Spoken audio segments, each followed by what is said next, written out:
And we're back with the Costello Coaching Podcast. I'm Tommy Costello with the man, Bradley Boyer. Big B, how we doing?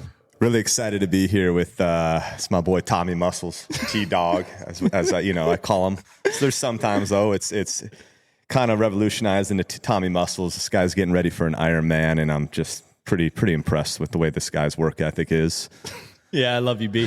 So Brad is not only a great human being and one of my great friends, he's an incredible hitting coach.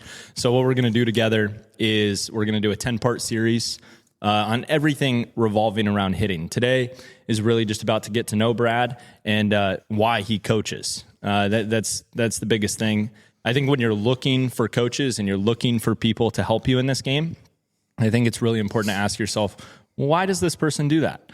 And so in today's episode, we're going to kind of uncover the reason why he coaches and why he finds the love in coaching. Brad, a little summary on his career. All-American at U of A, all Pac-12 or Pac-10 at the time. College World Series 2004. Drafted in 2006. Played 10 years of professional baseball. 2016 converted over to teaching hitting. Worked with some of the best big leaguers in the game, MVP All-Stars, you name it, and helps this next generation of hitting. When I think about Brad as a hitting coach, the first thing that I think about is, number one, he loves the craft. You love the craft of hitting. You love the swing. But more importantly, I think the reason that you do it, and I don't even know if I've ever told you this, but you lead with your heart when you do it. And I witness it every day. We get to work together in the facility here. And you lead with your heart when you're helping people. And I think that's what makes you so great, is you truly love the players that you work with. You care about them more than just hitting. And you'll do whatever it takes to uncover the techniques, drills, mindset that it takes for them to help them succeed. So without further ado, that's a long introduction. Bradley Boyer. Yeah, Tommy, I really appreciate the compliments. The main thing is what Tommy was saying. I really do put my heart and soul into this craft. I've been obsessed with it since I was 4 years old. I can look back and my parents had Dodger season tickets, and growing up, I was able to go to the 1988 World Series and got to see Kirk Gibson's walk-off home run against Dennis Eckersley. And that right there kind of sparked my passion for the game. I mean, that really, really fueled me and drove me to be the best player I could be. But when I finished, like that moment right there is what drove me to really get into coaching. That was that small moment, and it turned into, gosh, I played 10 years, and now I'm 10 years as a hitting coach. And as Tommy said, I spend countless hours. This is not just in the lab. I call this the lab, which is, it's like we're creating music. I spend countless hours trying to perfect this thing and trying to help kids believe in themselves and grow their journey.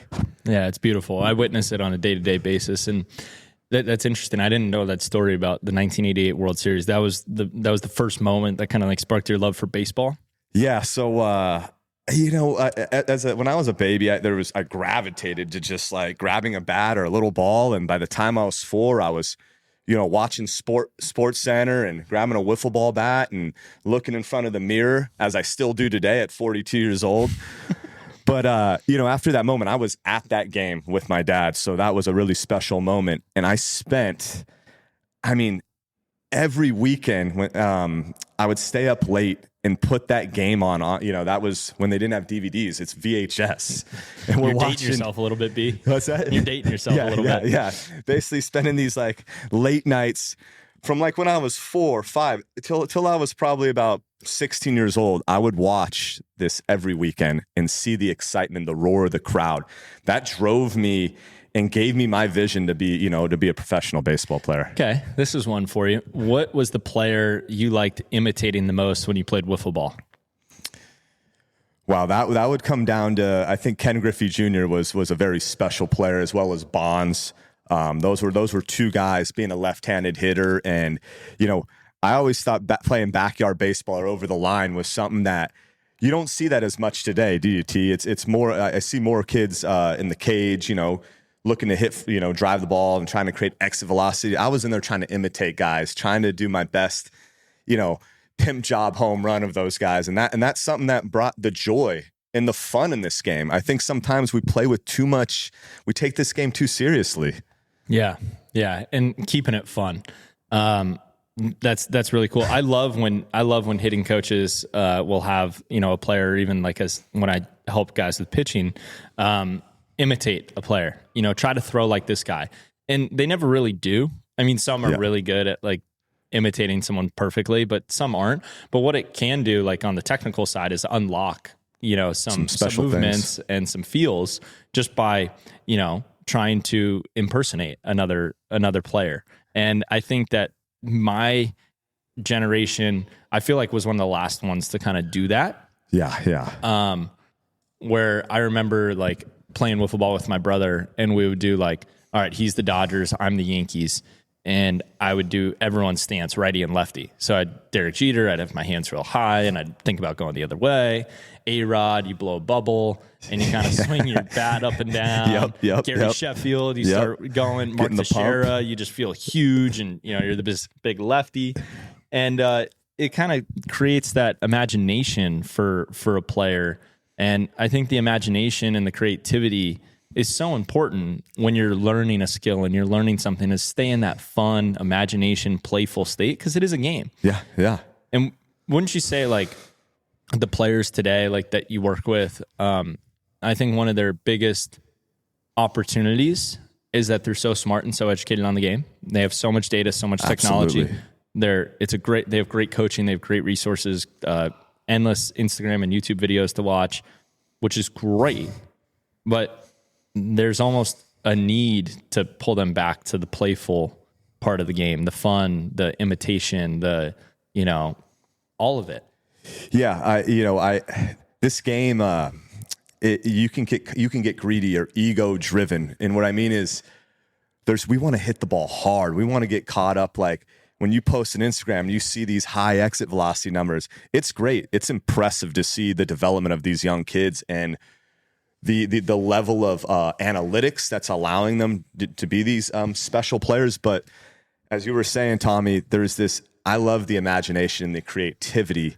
Because when you can get in the box and you're working in the cage, and like you said, you can unlock something special when you play around with different moves or you imitate your best player, just like with the pitching stuff. And I think there needs to be a little bit more of that. Some days, instead of just being so driven at looking at film and numbers, get back to playing that that sandlot kind of baseball. Yeah, I think about Jacob Wilson. Just he was always trying to like imitate like his dad's stance, and that's cool because it's like deeper. Like you look up to your dad, and you have someone who's an incredible big leaguer as your father, and all those things. But his swing, no one breaks it down and says, "Oh, it's perfect by any means," but he rakes. Yeah. And he's mastered the art of the playfulness and the competitiveness, and he's one of the best players in the world at it. I'm not saying everyone has to do it that way, but I think he leans into that. And you watch like film of old hitters, in the 70s and 80s or even the 50s, 60s, and they didn't have any, data or, perfect biomechanics, but their objective was to go get a hit. Yeah. I feel like hitters today, you know more about this than me, but like hitters today, like will, fly out and they'll be like, "Oh, it was good launch though, good EV. Like I'm right on plane. Like my swing looked good." And it's like, I'm with you. Like I'm good to go back with some positive reinforcement and like you're doing the right things. Like it's all going to work out if you do that in the long run. But at the end of the day, you didn't get a hit. Yeah. And what about the art of winning the at bat, getting in the box and winning the at bat? And like you were saying, yeah, we get so caught up with, what scouts or what college scouts are there, or what, you're at this perfect game tournament. And like you said, it's about getting on base and driving in runs and scoring, and what happened to that mindset of getting in there and embracing the challenge and winning the at bat? Yeah. So I get to witness it, and, I love the drills that you do. I love the feels that you create. You're so creative in the way that you teach. Like you as a 4-year-old kid, imitating these guys and watching the game tapes. of the players and how you kind of created it. I see it actually show up in the way that you're coaching guys on a day-to-day because I get to see it every day. I think it's hard, though. I think when players get in the cage all the time, and this could be actionable for a guy playing, when they get in the cage all the time, to be so focused on their mechanics, right? They want their mechanics to be perfect. They want to, square the ball up. They want, hit for power. If they have exit velocities to track, they're so obsessed with it. How do you help players like manage more gameplay strategy when they're in the cage? Like, do you have anything that you help hitters with in that regard? Yeah, I think, you bringing that up, and that was something we were discussing maybe a couple weeks ago. I was literally getting out of the cage. I was, driving over to Sharky's, for my small, that little lunch break I get. And if you know me, when I'm at my restaurant or wherever I have a nice pen and notebook in hand. You could see me when I'm at Moody Rooster or wherever I'm at.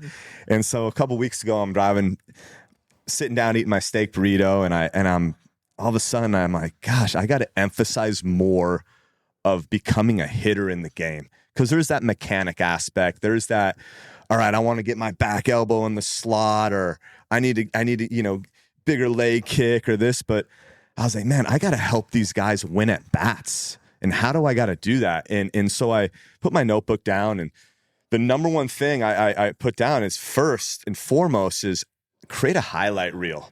Put on your favorite music and look at a highlight reel of your biggest moments. I know Derek Jeter, A-Rod, that was something I think I heard from Braun or somebody that those guys, those two guys would always watch highlight reels of themselves before they'd play. And so that was the first thing, is I was like, all right, I need to tell my guys and really emphasize, create and envision yourself winning that battle, and seeing yourself being calm and under control, and seeing the barrel being delivered into the ball, and really lock in your senses, lock in the roar of the crowd, the feel, and you slide in a second base or third. And and then two was, I call, is these positive affirmations. We know that's really important. So I started writing that down. It's, I am dangerous. I will win this at bat. I am the man. I will see the ball well. Those affirmations, you will reap benefits, but you got to say it with conviction. And three, what I wrote down was, own your presence. Be a rock star. Get your alter ego. Be a rock star in that box. Own it. Have some swagger. Those were three. And I was writing into details, and I need to start. I was like, gosh, Brad, I got to start applying this into the cage more, because I'm so locked in. I'm perfecting, obsessed with getting their mechanics dialed, that I sometimes don't give them, the energy to like get in the box and win the at bat. And those were the things I wrote down. And yeah, Tommy. And there was there was a couple other things. Was control the zone. All right, win the at bat, and be on time for a heater, and drive it through the freaking batter's eye. Yeah, it's a mentality. Yeah. So the first thing is like pregame routine. Watch a highlight reel. Watch that highlight reel. Two is positive affirmations. I call it the I will mindset, or I am. Like, everything is I will, I am. I am dangerous. I'm the man. I will drive the ball in the gap. And three, own your presence. That is swagger. Be a rock star in there. Be an entertainer. That's something we really, that's something I that like it. That's playful and artful too. Yeah. And you get the guys away from being so concerned with what's my coach thinking about me? Or, I got to get a hit. Because now you're being an entertainer. And you come on, like, we all know when we got to college or whatever new jump we had, we were always concerned about, oh man, I gotta do something well, right? Yeah, I gotta impress this guy, or I gotta do this for them. No, it's for me, or for my team. Yeah. Be a superhero in the box. I don't know, use your imagination. And that's how I know that really is what clicked for me. And I can go back to like I call it the wiffle ball mentality. That occurred in 2009 because I was 0 for 34 to start a season in Double-A. Okay, that's 0 for the month of April. So think about it. I remember our last series in the month of April. We're in Portland, Maine, playing the Sea Dogs in Double-A, and I look up on the jumbotron, and I'm 0 for 34, 0, 0, 0. What's the feeling that's going through me? You know me, like I might retire. I might retire. I might hang it up. I mean, what am I doing? Like, do I got to go back and get my degree? And I remember I got called in, my manager called me in. He's like, Brad, thinking about giving you a week off. Do you have your college degree? So that right there kind of lit a little fire in me, all right? And the fire it lit, I remember going home that night, going back to the hotel room in Portland, Maine, had a little seafood, had a nice dinner like I always do. Baby. You know, and so I get into the hotel room and I'm like, Brad, like things got to change. And what's got to change is not trying to get to the big leagues. I was so close, had a great year in high A. Now I'm in double A. I'm knocking on the door. And I was like, I got to win this at bat. So I was just grinding. And I was like, Brad, you're going to thrive. You're going to get in the box and thrive. And we're going to do that by a wiffle ball mentality. Like you're playing, you go to Malibu and you go to the beach at Zuma. And that's how you're going to play with that wiffle ball bat. You're going to imitate Griffey today, Bonds. So literally, I'm the next day I show up to the park and I'm like, I am the man. I'm gonna do this today. And I got in the box in first AB. I was imitating Griffey and I hit a line drive. Center fielder jumps and catches it. So I'm 0 for 35. Right. So you go back out to second base and I said, no, Brad. It's not about quality at bats. It's not about hits. It's not about competing. Who cares if they release you? Your next at bat. You're gonna be Griffey or Bond, whatever. And so I got in the box, line drive, left opposite field, left fielder dives and catches it. I'm 0 for 36. So you can start to gravitate into the negative after that. Oh, this is it. This is my season. I'm getting booed. It's third at bat. I hit like a line drive, one hopper, second baseman dives and catches it, throws me out. So I'm 0 for 37 now. But I'm fighting the demons in my mind. I'm fighting them because, like, Brad, what are you going to do? You can go back to like, this is it, or you can go back to the same thing. I'm going to have fun. I'm going to have a wiffle ball mentality. And fourth at bat, runners in scoring position. I got the closer. I got this Latin closer throwing 98 to 100. Throws me 2 first pitch splitties that I spit on, and a 2-0 fastball, hit it right past his forehead. I'm 1 for 38. Okay. How good did that hit feel? Man, I'm getting goosebumps right now thinking about that because that took a piano off my back. I was trying to not be stressed, but I stayed in it. I kept talking to myself. I didn't let the demons creep in. And we ended up winning that game. And from then on, I went on for the next couple months. I went on and hit like 450. Okay. And did I go back and do it again? Yeah, because I started creating expectations. I'm doing well again. I got up to 270. Now I went back into a 2 for 25 skid because why? I went back to creating expectations, T. Yeah. And I ended up that year, I finished in 09, hitting like 296, led the league in triples. So that wiffle ball mentality occurred to me that's what I really got to get my guys, not just this like mechanic, and my hands are doing this or that, but how can I have that $100 million mindset or that wiffle ball mentality to play with freedom and passion in the game? That's beautiful. I love that. I've never heard that story. We've known each other a long time. Never heard that story. We've had a lot of dinners together, traveled together. Yeah, we've built a great community together. And just so you guys know, like anytime I have a hitter, I always say you need to hit with Brad. So the guys that come in and train with me, if they're hitters, they go and work with Brad. That's who I want them working with. And I had a big leaguer.